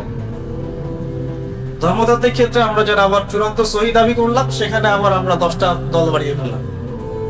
এই চলছে, সবার আলাদা আলাদা আমির, আলাদা মামুর, আলাদা ইমারা, আলাদা জামা, আলাদা বায়া। মাশা, এগুলো বোঝেন কিনা? আমির মানে নেতা, মামুর মানে অনুসারী, জামা মানে একটা ইউনিটি, ইমারা মানে তাদের একটা ইমারা, আরেকটা হচ্ছে কি বায়াত নিচ্ছে। দেখা যাচ্ছে সবাই আলাদা আলাদা করে আমরা বায়াত নিচ্ছি, আলাদা আমির, আলাদা ইমারা। এটা যদি দূর না করতে পারি, তাহলে আমাদের সামনে ভবিষ্যৎ খারাপ আছে। ভবিষ্যৎ খারাপ, কত খারাপ হতে পারে এটা আমাদের কল্পনাতেও নাই। আর যদি আমরা হকপন্থী যারা, আমরা হকপন্থী তো বুঝতে পারি, হক এবং বাতিলপন্থী বুঝতে পারি, তারা যদি অ্যাটলিস্ট ঐক্যবদ্ধ হওয়ার চেষ্টা করি, ইনশাআল্লাহ তাআলা আগামীতে মুসলিমদের অবস্থা অবশ্যই উন্নত হবে ইনশাআল্লাহ। আর যদি আমরা এখন সেই রকম প্ল্যাটফর্ম নাও পাই, অ্যাটলিস্ট ইয়াং জেনারেশনের উচিত বিভক্তি আরো বাড়িয়ে না দেওয়া, বরং নিজেদের জায়গা থেকে চেষ্টা করা, সর্বোচ্চ চেষ্টা করা, যাতে করে আমরা একটা ঐক্যবদ্ধ প্ল্যাটফর্ম ক্রিয়েট করতে পারি। আল্লাহ তৌফিক দান করেন। আমরা দোয়া করি আল্লাহ পাক আমাদের উপরে এমন নেতৃত্ব নিয়ে আসুন যারা এই বিষয়গুলোকে গুরুত্ব দিয়ে উম্মার ইসলাহ এবং সংশোধনে কাজ করবেন ইনশাআল্লাহ। আর আল্লাহ পাক কাকে কবুল করবেন আল্লাহ ভালো জানেন। আর নেতৃত্বটা এমন একটা বিষয় যেটা সবসময় ক্ষণস্থায়ী হয়, এটা সবসময় ক্ষণস্থায়ী, এটা কখনো দীর্ঘস্থায়ী হয় না। আল্লাহ পাক এর মধ্য দিয়ে মানুষকে পরীক্ষা করেন, সবচেয়ে বড় পরীক্ষা করেন নেতৃত্ব দিয়ে। অতএব যারা এই সেক্টরগুলোতে আছেন, আমরা দোয়া করি আল্লাহ পাক তাদেরকে হেদায়েত দান করুন এবং নবী সাল্লাল্লাহু আলাইহি ওয়াসাল্লামের সিরাত থেকে শিক্ষাগুলো নিয়ে আদর্শ নেতা এবং নেতৃত্বের গুণাবলী অর্জনের তৌফিক দান। পাঁচটা বলেছিলাম গতকালকে, আমি বলেছিলাম যে এটা নিয়ে অনেক কথা বলা যায়, অনেক পয়েন্টস বের করা যায়। তো আজকে আর পাঁচটা বলার চেষ্টা করি ইনশাআল্লাহ, ঠিক আছে? এটা তো গতকালকে যারা শুনেছেন রিভিউ করে দিলাম। 6 নাম্বারটা দেখুন, আমি এই জায়গাতে আসছি যে অনুসারীদের মধ্যে তিনি ঐক্য পছন্দ করতেন। অনুসারীদেরকে তিনি কন্টিনিউয়াসলি তালিম এবং তারবিয়াতের মধ্যে রাখতেন। 6 নাম্বার, নবী সাল্লাল্লাহু আলাইহি ওয়াসাল্লাম তার ফলোয়ার্সদের মধ্যে, সাহাবীদের মধ্যে সবসময় নিরবিচ্ছিন্নভাবে ছেড়ে দিতেন না, নিরবিচ্ছিন্নভাবে তিনি সাহাবীদেরকে একটা তালিম তারবিয়াতের মধ্যে রাখতেন। কোথায় দলিল দেখুন, মক্কায় প্রচন্ড নির্যাতন চলছে, ঠিক আছে? মক্কায় কত বছর ছিলেন নবী সাল্লাল্লাহু আলাইহি ওয়াসাল্লাম বলেন? 13 বছর। কত বছর? 13 বছর। মদিনায় 10 বছর, ইন টোটাল 23 বছর। তো মক্কার 13 বছর ছিল প্রচন্ড রকম নির্যাতনের সময়, এই তো? এমন কোন নির্যাতন নাই যেটা করা হয় না। কিন্তু এরকম সংকটময় অবস্থাতেও নবী সাল্লাল্লাহু আলাইহি ওয়াসাল্লাম সাহাবীদের তালিম তারবিয়াতটা বন্ধ করে দেন নাই। তিনি প্রতিদিন সাহাবীদেরকে নিয়ে বসতেন দারুল আরকামে। আমাদের মতো বছরে একটা মাহফিল না, মাসে একটা হালাকা না, প্রতিদিন কন্টিনিউয়াসলি। কোন কোন দিন তো 2-3 বেলাও বসা হয়, যখনই ওহী আসছে তখনই বসা হচ্ছে। আর সাহাবীরা ওখানেই পড়ে থাকতেন, দারুল আরকাম, আরকাম রাদিয়াল্লাহু আনহুর বাসা। হয়তো যারা হজ করে আসছেন তারা আপনারা দেখেছেন, হয়তো দারুল আরকাম দেখেছেন। দারুল আরকামে নবী সাল্লাল্লাহু আলাইহি ওয়াসাল্লাম সাহাবীদেরকে নিয়ে বসতেন এবং কন্টিনিউয়াসলি তিনি তালিম, প্রশিক্ষণ, তারবিয়াত এগুলো দিতেন। তো এই জিনিসটা কিন্তু স্কুল ওয়ালারা নিয়েছে, কলেজ ওয়ালারা নিয়েছে, ইউনিভার্সিটি ওয়ালারা নিয়েছে। এই সিস্টেমটা থেকে কিন্তু মাদ্রাসা ফর্ম করা হয়েছে, ঠিক আছে? কিন্তু আম জনগণ, যারা আমরা সাধারণ জনগণ, তারা কিন্তু কন্টিনিউয়াসলি তারবিয়াত পাচ্ছি না। এই জন্য যেটা সবচেয়ে ভালো কাজ যেটা করেছে তাবলীগ জামাত, সেটা হলো এই তারবিয়াত। প্রত্যেক নামাজের বা প্রায় নামাজের পরে তালিম, এটা অনেক বড় খেদমত। এটাতে হয়েছে কি, যে আম জনসাধারণের মধ্যে একটা এই তারবিয়াত হয়েছে। প্রত্যেক নামাজের পরে বয়ান হাদিস থেকে কথা, এটা তারবিয়াত। অনেকে তো বোঝে না, না বুঝে সমালোচনা করে, কিন্তু প্রত্যেকটা ঘরানার মধ্যে এমন কিছু হিকমা প্রজ্ঞা আছে যেটা আমাদের বুঝের বাইরে। এগুলো যারা প্রণয়ন করেছেন এমনি এমনি করেন নাই, অনেক মোরাকাবা করে করে করে এগুলো প্রতিষ্ঠা করা হয়েছে। আপনি বুঝতে পারছেন? হয়তো অনেকে বুঝতে পারেন না, এটা নববী সুন্নাহ। নবী সাল্লাল্লাহু আলাইহি ওয়াসাল্লাম সাহাবীদেরকে কন্টিনিউয়াসলি তারবিয়াত দিতেন। একটা আয়াত নাযিল হতো, সাহাবীরা ওই আয়াতের উপর আমল না করে পরের আয়াত নিতেন না। ধরেন একটা আয়াত নাযিল হয়েছে, ধরেন যে নামাজ সম্পর্কে বা ইত্যাদি, তো ওই আয়াতের উপরে সাহাবীরা আমল করে প্রতিষ্ঠিত না হওয়া পর্যন্ত নতুন দার্স নিতেন না, মানে নতুন দার্স পড়া নিতেন না। ওমর রাদিয়াল্লাহু আনহু বলছেন, সূরা বাকারা আয়াত্ত করতে আমার লেগেছে 12 বছর। কত বছর? তা আমরা তো 3 বছর 4 বছর হাফিজই হয়ে যাচ্ছি। এটা ঠিক আছে, হাফেজ তো হবে 3-4 বছর, মাশাআল্লাহ, কিন্তু এরপরে পড়া ছেড়ে দেওয়া যাবে না। ওটার অর্থ বুঝতে হবে, গভীরে যেতে হবে। ওমর রাদিয়াল্লাহু আনহু তো অর্থ অবশ্যই বুঝতেন, আরবি বুঝতেন, এই জন্য আয়াত 10টা 20টা করে শিখতেন, আমল করতেন, আবার নতুন আয়াত। 6 নম্বর পয়েন্টে ছিলাম। পয়েন্টটা বলছিলাম যে নবী সাল্লাল্লাহু আলাইহি ওয়াসাল্লাম সাহাবীদের তারবিয়াতে সর্বোচ্চ গুরুত্ব দিতেন। তাহলে আমাদের নেতৃত্বের গুণাবলী যেটা, আমরা আমাদের অনুসারীদের মধ্যে ধারাবাহিকভাবে তারবিয়াতের ব্যবস্থা করছি। এই জন্য দেখবেন তালিম উদ্দিন চালু করা হয়েছে মার্কাজুদ দাওয়া থেকে, তারপরে আপনার দিনিয়াত চালু করা হয়েছে উস্তাদদের পক্ষ থেকে, একইভাবে মসজিদ ভিত্তিক তালিম চালু করা হয়েছে। হ্যাঁ, ফাজাইলে আমল থেকে পড়া হয়, মুত্তাকাব হাদিস থেকে পড়া হয়। আরো আপনারা যদি আরো ভালো বই সাজেস্ট করতে পারেন সেটা থেকে পড়েন, সমস্যা তো কিছু নেই। রিয়াদুস সালিহিন থেকে পড়েন, মিশকাত থেকে পড়েন। যদি কেউ বুখারীর দার্স দিতে পারে, তিনি বুখারীর দার্স দিবে, সমস্যা কি? এই দার্স কি সবাই দিতে পারবে? পারবে না। এই জন্য আমভাবে কিছু বই ফিক্স করা হয়েছে যেটাতে সবাই বুঝতে পারে। তো আমাদের দরকার কন্টিনিউয়াসলি তালিম তারবিয়াত, এটা হলো 6 নাম্বার। ঠিক একই বিষয়টা নবী সাল্লাল্লাহু আলাইহি ওয়াসাল্লাম মদিনাতেও করেছেন। আর মদিনায় গিয়ে প্রথম কোন কাজটা করা হয়েছে? মসজিদে নববী নির্মাণ করা। কেন? নামাজের পরে সবাই আমরা বসবো, দিনের মোজাকারা হবে, কথাবার্তা হবে, তাবলীগ হবে, এবং এই মসজিদটা একটা মার্কাজ হিসেবে কাজ করবে, তাই না? হয়েছে না? যেই ফাংশন দারুল আরকামের ছিল মক্কায়, সেম ফাংশন কিন্তু মদিনা মুনাওয়ারায় এই মসজিদ নববীর। আর মসজিদ নববী নির্মাণের আগে আরো একটা মসজিদ নির্মাণ করা হয়েছে, সেটার নাম মসজিদে কুবা। মসজিদে শনিবারে নবী সাল্লাল্লাহু আলাইহি ওয়াসাল্লাম ফজরের নামাজের পরে তিনি তো জিকির আজকার করতেন, তাসবিহ তাহলিল করতেন, ইশরাক করে হেঁটে হেঁটে চলে যেতেন কুবায়, সেখানে গিয়ে 2 রাকাত নামাজ পড়তেন। এটা একটা কবুল উমরার নেকি হবে, এটাও করতে পারে। তো ওই মসজিদের ফাংশনও সেম ছিল, মানে দারুল আরকাম, মসজিদে নববী, মসজিদে কুবা, এই মসজিদগুলো কাজ করেছে মার্কাজুল ইসলাম হিসাবে, ইসলামের মার্কাজ হিসাবে, মার্কাজউদ্দিন, এরকম এই ফাংশনে। হ্যাঁ, তো আমরা যারা ধর্মতাত্ত্বিক হোক বা অন্য যে কোনো জায়গায় নেতৃত্ব পাবো বা পেয়েছি, অনুসারীদের মধ্যে এই চর্চাটা ধারাবাহিকভাবে অব্যাহত রাখা উচিত। আল্লাহ পাক তৌফিক দান। এটা কিন্তু করা হয়। যারা ইউনাইটেড নেশনসে আছে রেগুলার বসে, যারা জাতিসংঘে আছে তারা রেগুলার বসে পরামর্শ করে কোথায় কোন ফাসাদ লাগানো যায়। ঠিক আছে, ওদের ভাষায় হচ্ছে উন্নতি, অগ্রগতি আর ডেমোক্রেসি, আমরা বলি ফাসাদ। কি বলি? আর ফাসাদ আমি নিজে নিজে বলি নাই, আল্লাহ পাক কোরআনে বলেছেন, এটাও দলিল দিচ্ছি। আল্লাহ পাক বলেছেন কি, ওয়াইদা কিলা লাহুম লা তুফসিদু ফিল আরদ, যখন তাদেরকে বলা হয় জমিনে ফাসাদ সৃষ্টি করো না, ক্বালু, তারা বলে ইন্নামা নাহনু মুসলিহুন, আমরা তো ইসলাহকারী, আমরা তো সংশোধনকারী, আমরা তো এখানে ডেমোক্রেসি প্রতিষ্ঠা করতে আসছি, আমরা তো এখানে সাম্য প্রতিষ্ঠা করতে আসছি, আমরা আসছি সন্ত্রাসীদেরকে মেরে ফেলবো যাতে বিশ্বে শান্তি স্থাপিত হয়। আর মারতেছে সব মুসলমানদের, সব মুসলমান। ঠিক আছে, তো আল্লাহ পাক কিন্তু কোরআনে সবই বলেছেন, আমরা বুঝি না। আল্লাহ বলেছেন যখন আমরা বলি যে দুনিয়াতে ফাসাদ সৃষ্টি করো না, তারা বলে আমরা তো ইসলাহকারী, সংশোধনকারী।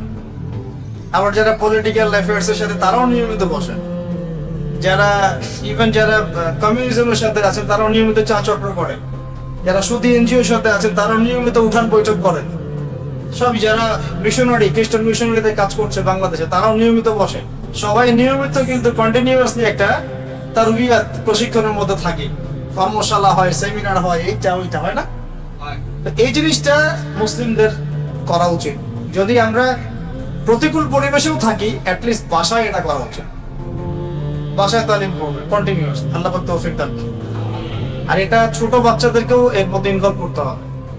আর এই বাচ্চাদের আগামী দিনে আল্লাহর রাস্তার দাওয়াতের কাজও করবে, ইনশাআল্লাহ জিহাদের কাজও করবে, এই বাচ্চারাই করবে ইনশাআল্লাহ। আমরা তো বুঝতে পারছি যে সময় আস্তে আস্তে ক্লোজিং ডাউন। 7 নম্বর হচ্ছে সবর। 7 নম্বর কি?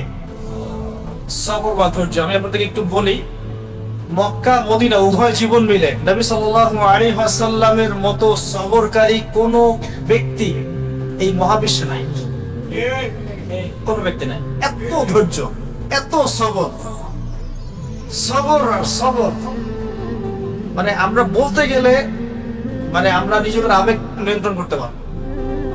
একজন ব্যক্তি যার আগেও কোনো গুনাহ নাই, পিছনেও কোনো গুনাহ নাই, শুধুমাত্র উম্মার স্বার্থে তিনি দিন রাত মানুষের দুয়ারে দুয়ারে ইসলামের দাওয়াত দিচ্ছেন, রাতের বেলা নামাজ পড়ছেন, সেই নামাজে পা ফুরিয়ে ফেলছেন, সকালবেলা কাবা ঘরের সামনে গিয়ে নামাজ পড়ছেন, আবু জাহেল আবু লাহাব এরা গিয়ে চাদর দিয়ে উটের নাড়ি ভুড়ি দিয়ে তাকে পেঁচিয়ে ধরেছে, গলা দিয়ে ওনার শ্বাস বের হয়ে যায় যায় অবস্থা।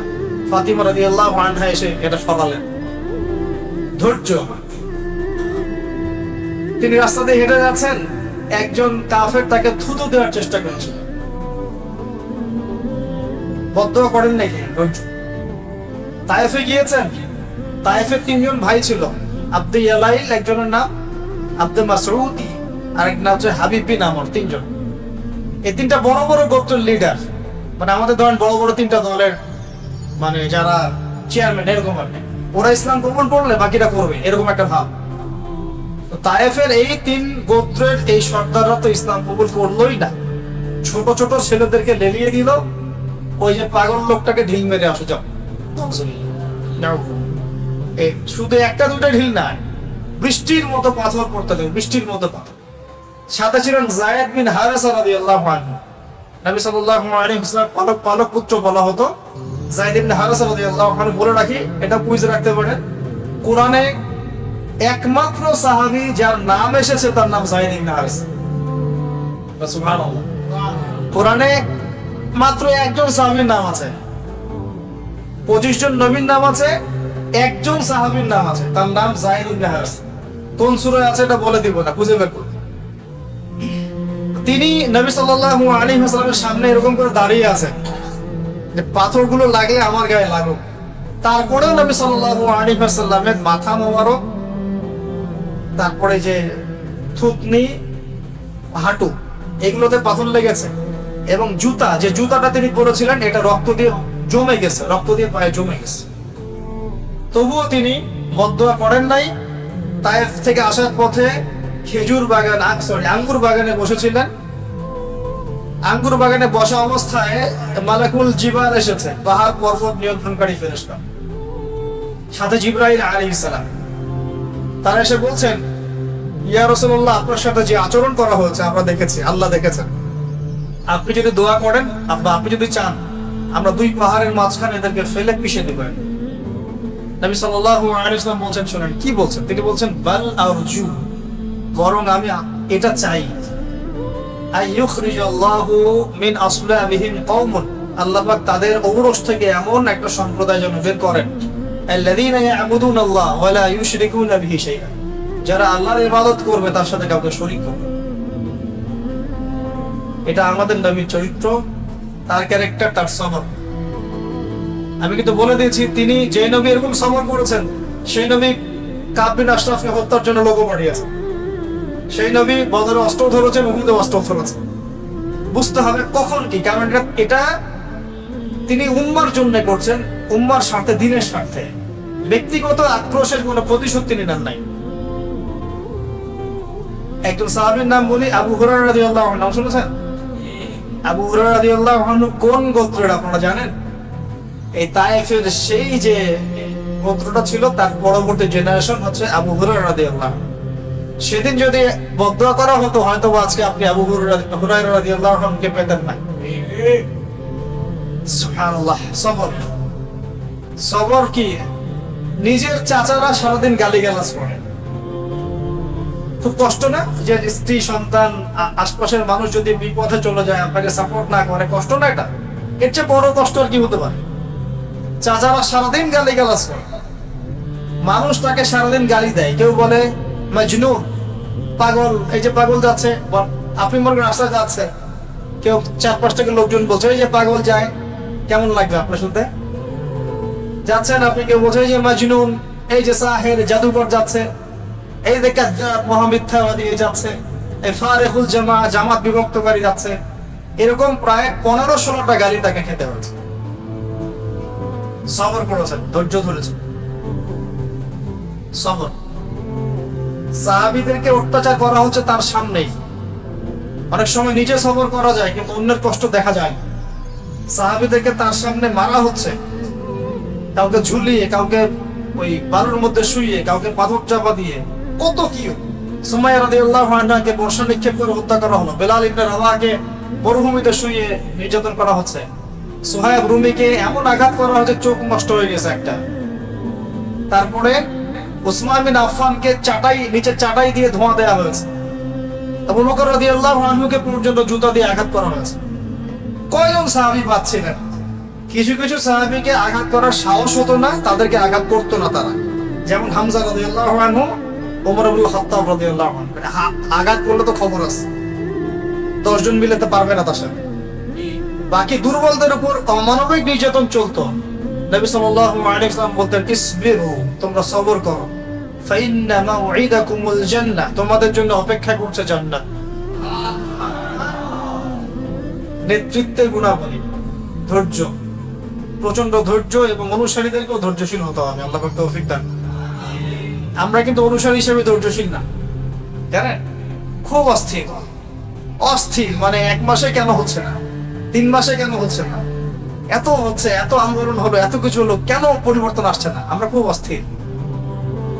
আমাদের নবীজির 23 বছর লেগেছে, 23 বছর। নূহ আলাইহিস সালাম দাওয়াত দিয়েছেন 950 বছর, 950 বছর। আগেকার বনু ইসরাইলের যে কওম, তারা এক একজন হায়াত পেয়েছে 500 বছর, 1000 বছর, 2000 বছর, 1500 বছর।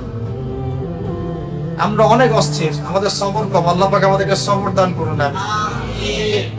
সবরের অনেক দৃষ্টান্ত আছে। তায়েফের, উহুদের তো জিতে যাচ্ছিলাম, নবী সাল্লাল্লাহু আলাইহি ওয়াসাল্লাম বলেছিলেন জাবাল রুমা থেকে তোমরা নামবে না নিচের দিকে, মনে আছে? কিন্তু 50 জন সাহাবী আল গনিমা বলে নেমে গিয়েছেন। এটা একটা ভুল ছিল, নেতার আদেশ অমান্য করা হয়েছে এখানে। বাস খালিদ বিন ওয়ালিদ রাদিয়াল্লাহু আনহু পিছন দিক থেকে এসে একদম ঘোড়সাওয়ার নিয়ে এসে দুই দিকে চাপে পৃষ্ঠ হয়ে, হয়তো বা কতক্ষণ হবে, 1 ঘন্টা 2 ঘন্টা, এর মধ্যেই 70 জন সাহাবী শহীদ হয়ে গেলেন। আল্লাহ নবীর সামনে সাহাবীর একের পর এক শহীদ হচ্ছে, একের পর এক। আমি নিজেও কিন্তু খুব দুর্বল মনের না। কেন বলছি? আমরা হয়তো গরু ছাগল এগুলো জবাই করতে পারি, সমস্যা হয়, কিন্তু কোনো মানুষের রক্ত দেখলে কিন্তু খারাপ লাগে। অনেকে নিতে পারে না, আমি নিতে পারি না। মানুষের রক্ত, মানে রক্তাক্ত অবস্থা, এটা দেখতে কিন্তু একটা শক্ত কলিজার দরকার আছে।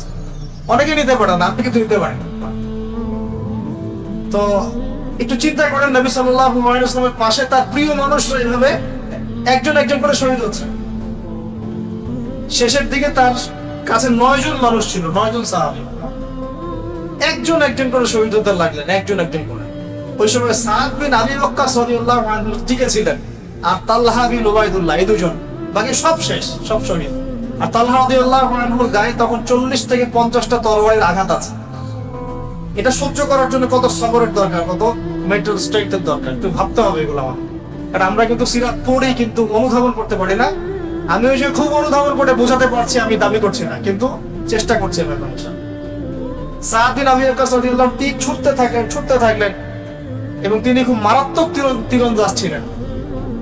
হাদিসে আসছে যে তীরের মধ্যে বরকত আছে, ঘোড়ার মধ্যে বরকত আছে, এগুলো উঠে গেছে এখন।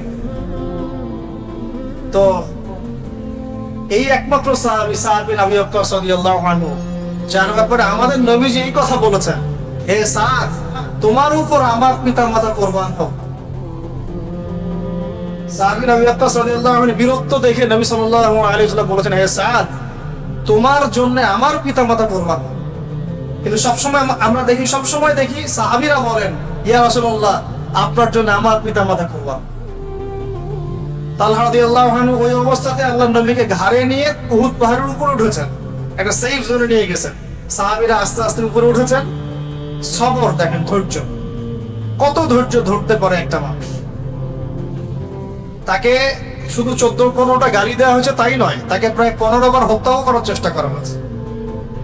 সবর দেখেন, ইস্তেকামা, সবর। তিনি শুয়ে আছেন একটা যুদ্ধে, রেস্ট নিচ্ছেন, তাঁবুর কাছাকাছি একটা মুশরিক চলে আসছে। তখন তরবারিটা ঝুলানো ছিল গাছের উপরে। ওই তরবারিটা নিয়েই সেই মুশরিক এটা খুলে আল্লাহ নবী সাল্লাল্লাহু আলাইহি ওয়াসাল্লাম তাক করে ধরে ফেলছে। ওই সময় তিনি ঘুম থেকে উঠে গেছেন। তখন নবী সাল্লাল্লাহু আলাইহি ওয়াসাল্লাম বলেছে, এবার আপনাকে কে বাঁচাবে? ঘুম থেকে চোখ খুলে উঠেই বলছেন, আল্লাহ বাঁচান, আল্লাহ বাঁচান। বলার সাথে সাথেই হাত থেকে তরবারি পড়ে গেছে এই বেচারা। আল্লাহ নবী এবার তরবারি উঠে ওকে ধরে বলছেন, তোমাকে এবার কে বাঁচাবে? সবর, ইস্তেকামা। সিরাত পড়তে থাকেন, আমি বলে শেষ করতে পারি, 24টা ক্লাস লাগবে। এটা অনেক ঘটনা, সবর অনেক ঘটনা। এই যে বখিরা খনন, আপনার এই খন্দকের যুদ্ধের আগে 4টাখানি কথা, প্রত্যেকের হাতে 10 হাত করে করেছে। বখিরা খনন করতে হবে। নবী সাল্লাল্লাহু আলাইহি ওয়াসাল্লামের পেটে খাবার নাই, পাথর বেঁধেছে। এটা তো গেল আপনার খন্দকের কথা। এর আগেও মক্কাতে 3টা বছর নবী সাল্লাল্লাহু আলাইহি ওয়াসাল্লাম সাহাবীদের সবাইকে শিয়ারে আবু তালেব নামক জায়গায় বয়কটের জীবন যাপন করতে হচ্ছে। Boycott, sanction, boycott. মক্কার কেউ কথা বলবে না, কেউ লেনদেন করবে না, কেউ বেচাকেনা করবে না, কেউ খাবার দিবে না, কেউ বিয়ে শাদী করবে না, কিছুই করবে না। 3 দিন না, 3 মাস না, 3 বছর তারা এই সমাজটাকে বয়কট অবস্থায় জীবনযাপন করেছে। ওই সময় সিরাতের কিতাবে আসছে অনেক সাহাবী গাছের ছাল পাতা খেয়ে বেঁচেছিলেন। গাছের ছাল পাতা। সাবান। নবী সাল্লাল্লাহু আলাইহি ওয়াসাল্লামের এরকম কষ্টের মুহূর্তেও হঠাৎ তার চাচা আবু তালেবের ইন্তেকাল হয়ে যায়। একমাত্র শেল্টার বাকি ছিল মক্কায়, সেটাও নাই শেষ। সবর। ঠিক তার কয়েকদিন পরেই তার প্রেমময় স্ত্রী, যেরকম স্ত্রী ঘরে থাকলে আসলে আর বাইরে হাজারটা শত্রু থাকলেও কিছু না, এমন স্ত্রী ছিলেন যে বাইরে হাজার শত্রু থাকে, ঘরে যদি একজন খাদিজা থাকে কিচ্ছু লাগে না। এটা পাওয়া এই যুগে খুব ডিফিকাল্ট, খুব ডিফিকাল্ট, সো ভেরি ডিফিকাল্ট। খুশনসিবদের তাকদির এটা চলবে। আমরা আপনাদেরকে রিকোয়েস্ট করি যে নিজেদের চরিত্রটাকে পবিত্র রাখেন, আল্লাহর কাছে বেশি বেশি দোয়া করতে থাকেন, ইনশাআল্লাহ আল্লাহ চাইলে মিলাই দেবে। চাচা আবু তালেবের ইন্তেকাল হয়ে গেল, তার মাত্র কয়েকদিন পরে খাদিজা রাদিয়াল্লাহু আনহা। এই সময় কি অবস্থা? মক্কার লোকজন গালি দিচ্ছে, হত্যার চেষ্টা করছে, বয়কট করছে, হ্যাঁ, শারীরিক নির্যাতন করছে, মানসিক নির্যাতন করছে, ইকোনমিক বয়কট করছে, সাহাবীদেরকে তার সামনে অত্যাচার করছে। তিনি সবরের একটা মূর্ত প্রতীক ছিলেন। মদিনায় গিয়ে তো আমি বললাম, ওহুদে, বদরে, খন্দকে, খায়বারে, হুদাইবিয়ায় কত সবর দিয়েই শেষ করা যাবে।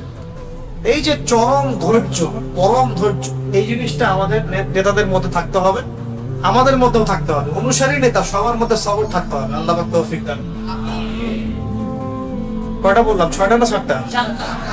7টা। 8 নম্বরে আসে যে একজন নেতাকে হতে হবে ডিপ্লোম্যাটিক। এটা খুব ইম্পর্টেন্ট পয়েন্ট, এটা একটু ফোকাস করেন। একজন নেতাকে হতে হবে খুবই ডিপ্লোম্যাটিক এবং স্মার্ট। আমাদের নবী সাল্লাল্লাহু আলাইহি ওয়াসাল্লাম কেমন স্মার্ট ছিলেন আমি কয়েকটা এক্সাম্পল দিই। এগুলো আমি ঘেটে ঘেটে নোট আউট করেছিলাম যে তিনি আসলে মানসিকভাবে কেমন ছিলেন। মানে আমরা অবশ্য মনে করি তিনি খুব আধ্যাত্মিক মানুষ ছিলেন, তাই না? আধ্যাত্মিক মানুষ, নামাজ আর রোজা, তেলাওয়াত, আধ্যাত্মিক মানুষ এমন মনে হয়, কিন্তু আসলে তিনি ছিলেন সব গুণের সমন্বয়ে একজন মানুষ। যত গুণাবলী থাকতে পারে একটা মানুষের মধ্যে, সবগুলোর সমন্বয় তার মধ্যে। কত স্মার্ট, কত বিচক্ষণ আমরা একটু দেখাই।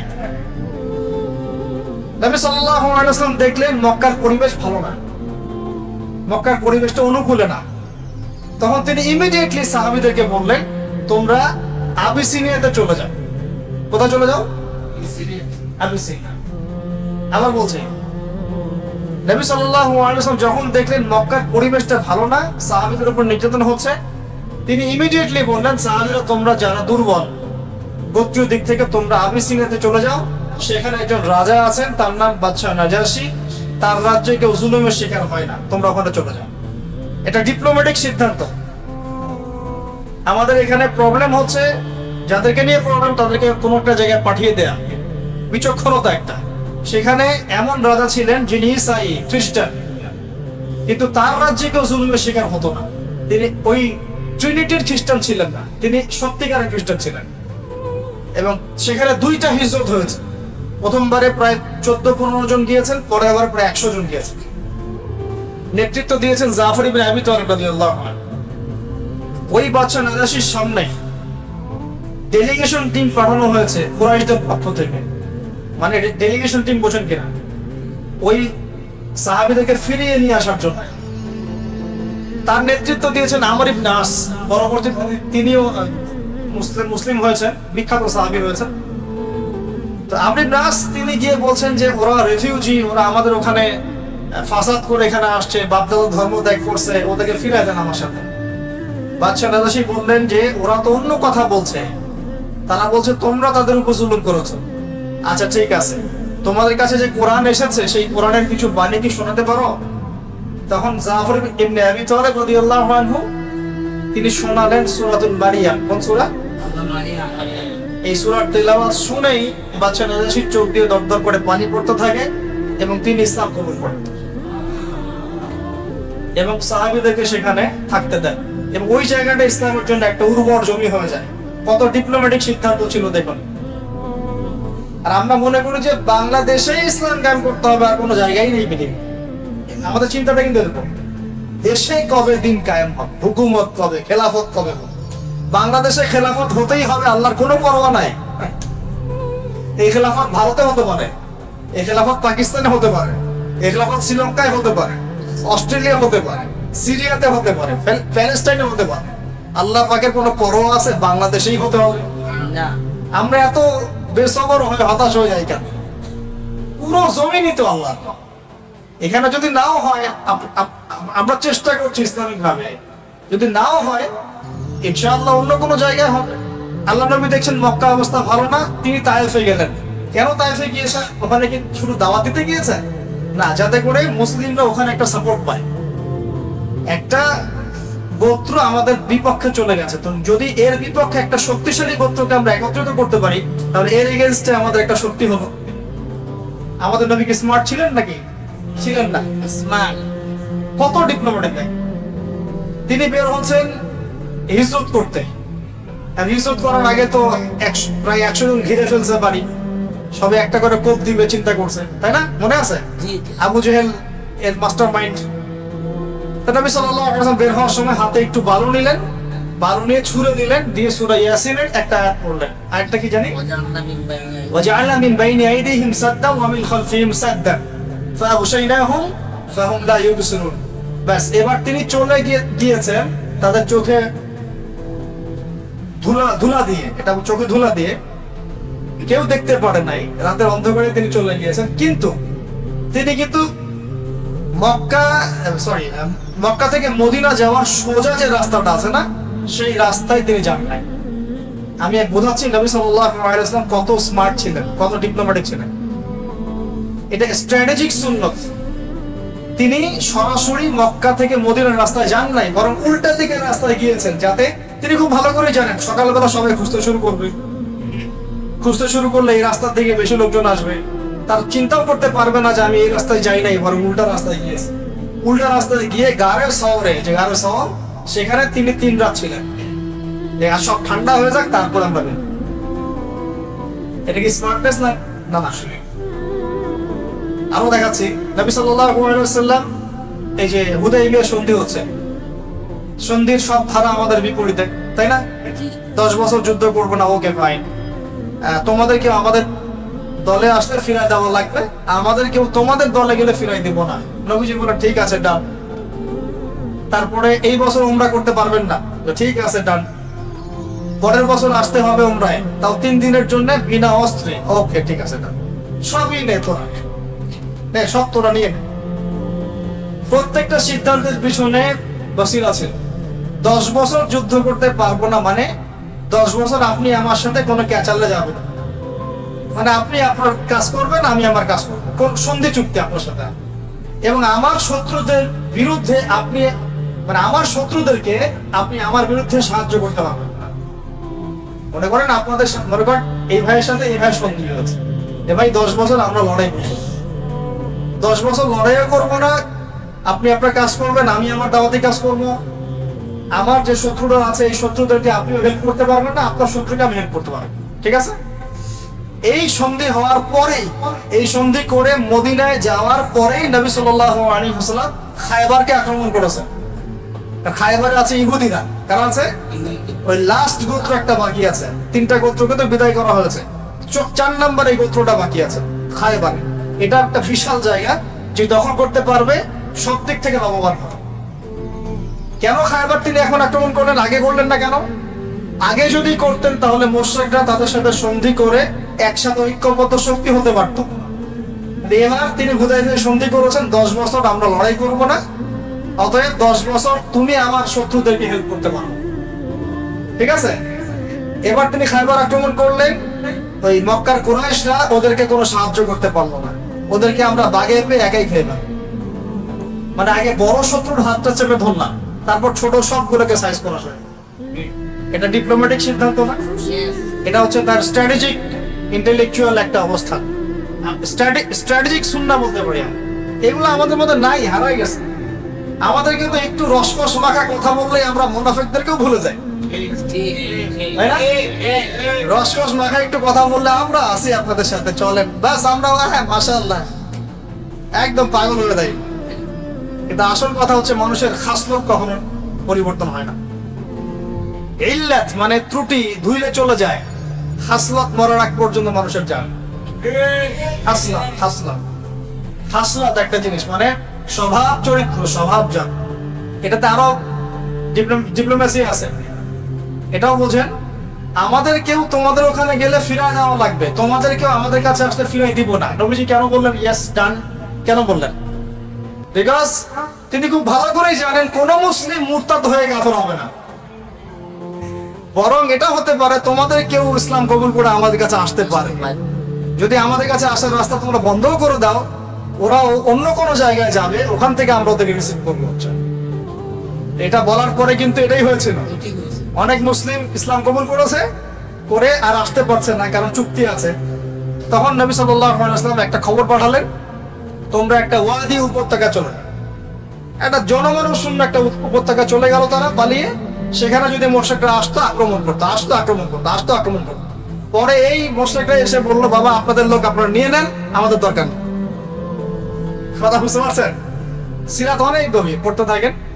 তো নবী সাল্লাল্লাহু আলাইহি ওয়াসাল্লামের স্ট্র্যাটেজি অনেক সুন্নাহ ছিল, অনেক বিচক্ষণ মানুষ ছিলেন, তিনি জানতেন কখন কোনটা করতে হবে। এবং যখন তিনি সিদ্ধান্ত নিতেন, সিদ্ধান্ত নেওয়া মাত্র আল্লাহর উপর এমন তাওয়াক্কুল করতেন, এটা থেকে টলতেন না কখন। আপনারা উহুদ যুদ্ধের কথা জানেন, উহুদ যুদ্ধের পরামর্শ হচ্ছিল যখন, নবী সাল্লাল্লাহু আলাইহি ওয়াসাল্লামের ইচ্ছা ছিল মদিনায় যুদ্ধ করা, মদিনার ভিতরে যুদ্ধ করা। সাহাবীরা বললেন আমরা বাইরে গিয়ে যুদ্ধ করব। বলা মাত্র যখন পরামর্শ হয়ে গেছে, ওকে ঠিক আছে বাইরে গিয়ে যুদ্ধ করব। নবী সাল্লাল্লাহু আলাইহি ওয়াসাল্লাম বর্ম পরে ফেললেন, বর্ষা বর্ম তরোয়াল সব পরে ফেললেন। এবার সাহাবীরা এসে বলছেন, ইয়া রাসূলুল্লাহ আপনি তো চেয়েছিলেন ভিতরে করতে, আমাদের মনটা খুব খারাপ লাগছে, আমরা ভিতরেই করি, থাক, বাইরে যাওয়ার দরকার নাই। নবীজি বললেন যে একজন নবীর জন্য এটা বৈধ নয়, উচিত নয় যে বর্ম পরার পরে আবার খুলে ফেলবে, আমরা বাইরে গিয়ে যুদ্ধ করব। ডিসিশন একটা নিলে এটাই ডিসিশন, পরামর্শ ভিত্তিক একটা ডিসিশন নিলে এটাই ডিসিশন। আল্লাহ পাক আমাদেরকে নবী সাল্লাল্লাহু আলাইহি ওয়াসাল্লামের মতো এরকম স্ট্র্যাটেজিক সুন্নাহ অবলম্বন করার তৌফিক দান করুন। কয়টা বলছি ভাই? আচ্ছা অনেক লম্বা হয়ে যাচ্ছে, আর দুটা বলে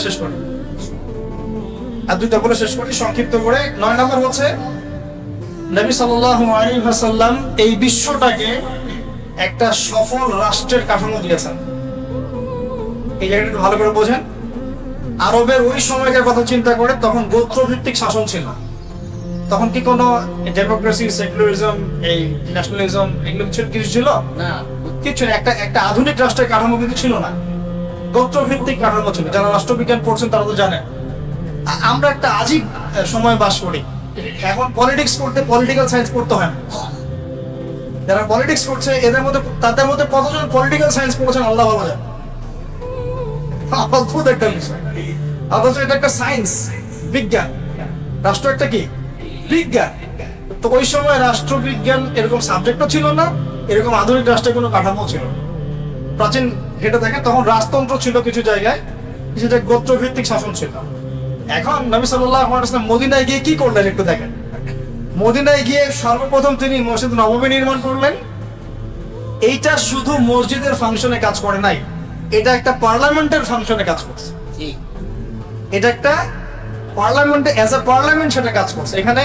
এখান থেকে ফয়সালা হয়েছে, এখান থেকে শুরা হয়েছে, এখান থেকে যুদ্ধের ঘোষণা হয়েছে, এখান থেকে দার্স, তালিম, দাওয়াত সবই হয়েছে। এখন কি মসজিদ নববী সেই কাজ করছে?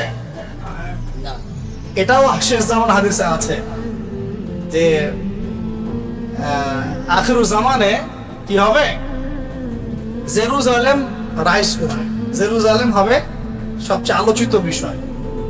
হ্যাঁ, এবং খরাব ইয়াসরিবের পতন হবে। ইয়াসরিবের সেই আগেকার যে ভাব গাম্ভীর্য এটা থাকবে। ইয়াসরিব মানে কি মদিনা। তখন এই বাইতুল মাকদাস, উমরান ও বাইতুল মাকদিস, বাইতুল মাকদিস সমস্ত জায়গায় আলোচিত হবে। এটা হবে হাইলাইটেড। এখন হাইলাইটেড না সারা ওয়ার্ল্ডে। এখন এই মদিনা কিন্তু কাজ করেছে একটা পার্লামেন্ট হিসেবে, ঠিক আছে? শুধু তাই নয়, এরপরে নবী সাল্লাল্লাহু আলাইহি ওয়াসাল্লাম সেখানে করলেন মদিনা সনদ। কি করলেন? মদিনা সনদ। এই সনদ আগে বিশ্ব কখনো দেখেনি এমন সনদ। এখনো বিশ্বের কোন জায়গাতেই হয়তো মদিনা সনদের মতো কোনো সনদ নাই, সংবিধান নাই। আছে বিশ্বের যতগুলো আপনার এই সংবিধান আছে, কনস্টিটিউশন, এগুলোকে আপনি এক জায়গায় রাখেন, আর মদিনা সনদের ধারাগুলোকে এক জায়গায় রাখেন, দেখেন কোনটার ভার বেশি হয়, কোনটার বিচক্ষণতা দূরদর্শিতা বেশি হয়। অনেক বড় বড় রাষ্ট্রনেতাই স্বীকার করতে বাধ্য হয়েছেন যে মদিনা সনদের মতো কোনো সনদ হয়নি, তাই না? যারা পলিটিক্যাল সায়েন্স পড়ছেন তারা জানবেন এগুলো। এখন সনদটা কেন করা হলো? যাতে মুসলিমদের সাথে আমরা সবাই মিলে একসাথে থাকলাম। মুসলিমরা, ওখানে আছে ইহুদিরা, ওখানে আছে কিছু খ্রিস্টান, কিছু পৌত্তলিক, আমরা একটা সাম্যের রাষ্ট্র কায়েম করলাম। আমরা কি ইহুদিদের ধর্ম পালনে কোনো বাধা দিয়েছিলাম বা খ্রিস্টানদের উপর কোনো জুলুম করেছিলাম? বরং ওরাই চুক্তি ভঙ্গ করে মুশরিকদেরকে সাহায্য করলো আমাদের বিরুদ্ধে, তখনই তো যুদ্ধটা হয়। তো এই সাম্যের রাষ্ট্র দেখিয়েছে ইসলাম। তার মানে সবচেয়ে সেরা পলিটিক্যাল লিডার কাকে বলবেন আপনি? এখন চিন্তা করেন, তার পলিটিক্যাল ডিপ্লোমেসি দেখেন, তার আধুনিক রাষ্ট্রনীতি প্রণয়নটা দেখেন। একই সাথে তিনি এই যে আমরা বলি কোষাধ্যক্ষ নির্ধারণ করা, তারপরে যে প্রশাসনের সেক্টরটা আলাদা করা, অর্থ মন্ত্রণালয় আলাদা করা, হ্যাঁ, বাণিজ্য মন্ত্রণালয় আলাদা করা, তারপরে যারা ট্রেনিং দিবে প্রশিক্ষণ তাদেরকে আলাদা করা, অস্ত্রশস্ত্র ডিপার্টমেন্ট আলাদা করা, এই সব কিছু তিনি মদিনায় করেছেন। এমনি এমনি তো বদর যুদ্ধ হয় নাই। কিছু সাহাবীর দায়িত্ব ছিল মানুষকে ইলম শেখানো, তাদের কাজ এইটা, ইলম নিয়ে কাজ করা। কিছু সাহাবীর কাজ ছিল মানুষ ইসলামের দাওয়াত কাফেলায় যাওয়া, দাওয়াতি কাফেলায় গিয়ে মানুষকে দূরে দূরে গিয়ে ইসলামের দাওয়াত দেয়া, তারা দায়ী ছিলেন মোবাইল নাই। কিছু সাহাবী ছিলেন যারা ছিলেন সামরিক ভাবে খুব দক্ষ, তারা মানুষকে শেখাতেন কিভাবে যুদ্ধ করতে হয়। কিছু সাহাবী ছিলেন ব্যবসা বাণিজ্য ভালো বুঝতেন, তারা ব্যবসার সেক্টরটা নিয়ন্ত্রণ করতেন। এভাবে পুরো রাষ্ট্রটাকে সাজানো হয়েছিল। এটার উপর দাঁড়িয়েই সবচেয়ে সোনালী শাসন কায়েম করেছিলেন ওমর ইবনে খাত্তাব রাদিয়াল্লাহু আনহু। আর একটা বিষয় বলে শেষ করি, সেটা হলো নবী সাল্লাল্লাহু আলাইহি ওয়াসাল্লাম তার যে ভিশন, এই যে গোল, এই ভিশনটাকে বাস্তবায়ন করেছেন দুটো পদ্ধতিতে। একটা হলো দাওয়াত, একটা হলো জিহাদ। একটা হলো দাওয়াত, একটা জিহাদ। নবী সাল্লাল্লাহু আলাইহি ওয়াসাল্লাম মক্কাতে অনেক নির্যাতন সহ্য করেছেন, নিপীড়ন সহ্য করেছেন, গালি খেয়েছেন, সাহাবীরা একের পর এক শহীদ হয়েছে, কিচ্ছু বলেন নাই, কিচ্ছু না। তাকে যত গালি দেওয়া হয়েছে মক্কায় তিনি কিছুই বলেন। কিন্তু যখন তিনি মদিনায় এসেছেন অ্যাজ এ প্রেসিডেন্ট, ইউনাইটেড করেছেন কমিউনিটিটাকে, একটা আধুনিক রাষ্ট্রের কাঠামো দিয়েছেন, সামরিক বাহিনী হয়েছে, অস্ত্রশস্ত্র হয়েছে, একটা পুরো একটা আইডিয়াল রাষ্ট্র, আইডিয়াল নেশন যখন তিনি ফর্ম করেছেন, এরপরে যদি কেউ ওই রাষ্ট্রের স্বাধীনতা, সার্বভৌমত্ব এসবের দিকে চোখ দিয়েছে, তিনি কাউকে ছাড়েন নাই। ছেড়েছেন? একদম না, এক জিরো টলারেন্স একদম। বরং মদিনার আশপাশ দিয়ে যদি কোনো কাফেলা যায় সেটাকে আক্রমণ করা হয়েছে। আমার স্থলপথ তুমি কেন ব্যবহার করবা আমাদের অনুমতি ছাড়া, ট্যাক্স না দিয়ে? তখন ট্যাক্স দেওয়া লাগছে, জিজিয়া করা লাগছে। যারা মানে নাই, যুদ্ধ হয়েছে। আপনারা মনে করেন যে বদর যুদ্ধ মানে প্রথম যুদ্ধ, আসলে তা নয়। বদর যুদ্ধের আগে অনেকগুলো সারিয়া যুদ্ধ হয়েছে। সারিয়া মানে হচ্ছে এমন যুদ্ধ যেখানে নবী সাল্লাল্লাহু আলাইহি ওয়াসাল্লাম নিজে উপস্থিত ছিলেন না, সাহাবীদেরকে দায়িত্ব দিয়ে পাঠিয়েছে, তুমি যাও, তুমি যাও, এভাবে। আর গাজওয়া হচ্ছে সেই যুদ্ধ যেখানে নবী সাল্লাল্লাহু আলাইহি ওয়াসাল্লাম নিজে উপস্থিত থেকে যুদ্ধ করেছেন। বদর গাজওয়া, উহুদ হচ্ছে গাজওয়া, খন্দক এগুলো গাজওয়া। তো যখন রাষ্ট্র ফাংশন হয়ে গেছে, ইউনিটি হয়ে গেছে, আমাদের মসজিদ নববী হয়ে গেছে, এবার নবী সাল্লাল্লাহু আলাইহি ওয়াসাল্লাম পুরো রাষ্ট্রের স্বাধীনতা, সার্বভৌমত্ব এগুলো নিশ্চিত করার স্বার্থে যা যা করার তাই করেছে। দাওয়াতের মেহনত চলেছে এবং জিহাদ একই সাথে জিহাদও চলেছে। এখন কিন্তু মুসলমানরা এই জায়গায় আসতে পারে নাই, এটা বুঝতে হবে আমাদের। নবী সাল্লাল্লাহু আলাইহি ওয়াসাল্লাম এই দুটোই একই সাথে চালিয়েছেন, দাওয়াতের মুখে। আস্তে আস্তে আস্তে আস্তে ইসলাম ছড়িয়ে গেছে। একই সাথে তিনি পররাষ্ট্র নীতি অ্যাপ্লাই করেছেন। দাওয়াত দিয়েছেন রোমক সম্রাটকে, দাওয়াত দিয়েছেন আবিসিনিয়ায়, দাওয়াত দিয়েছেন হিরাক্লিয়াসকে, মুকাউকিসকে, এদের বুসরা, আপনার আজারবাইজান, বাহরাইন, বিভিন্ন রাষ্ট্রে তিনি দাওয়াতি কাফেলা পাঠিয়েছেন। মনে আছে? পারস্য, কিসরা, সব জায়গায়।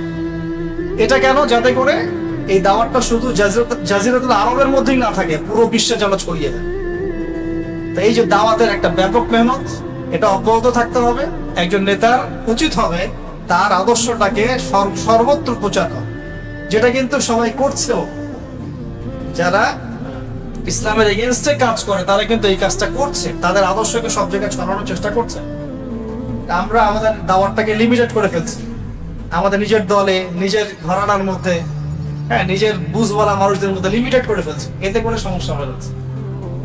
আর নবী সাল্লাল্লাহু আলাইহি ওয়াসাল্লাম এই যে পয়েন্টস গুলো বললাম, এই পয়েন্টস গুলোকে প্রতিষ্ঠা করতে সবসময় আল্লাহর প্রতি তাওয়াক্কুল করেছেন, ভরসা করেছেন, নিজের তাসকিয়া আত্মশুদ্ধির উপর সর্বোচ্চ তিনি গুরুত্ব দিয়েছেন। সাহাবীদেরকে আল্লাহ চিনিয়ে দিয়েছেন তিনি। তার জন্য মানুষ কেন জীবন দিতে চাইতো? বিকজ মানুষ আল্লাহর কাছে আজর পুরস্কার পাওয়ার আশায় তাদের জীবন দিতে চাইত। ব্যাপারটা তাই না? তিনি এই জনসাধারণকে, আম জনগণকে, অনুসারীদেরকে আল্লাহ চিনিয়ে দিয়েছেন, পরকাল চিনিয়ে দিয়েছেন, হিসাব নিকাশের ভয় দিয়েছেন, আল্লাহর সামনে দাঁড়াতে হবে এই ভয় ঢুকিয়ে দিয়েছেন কোরআন হাদিস থেকে।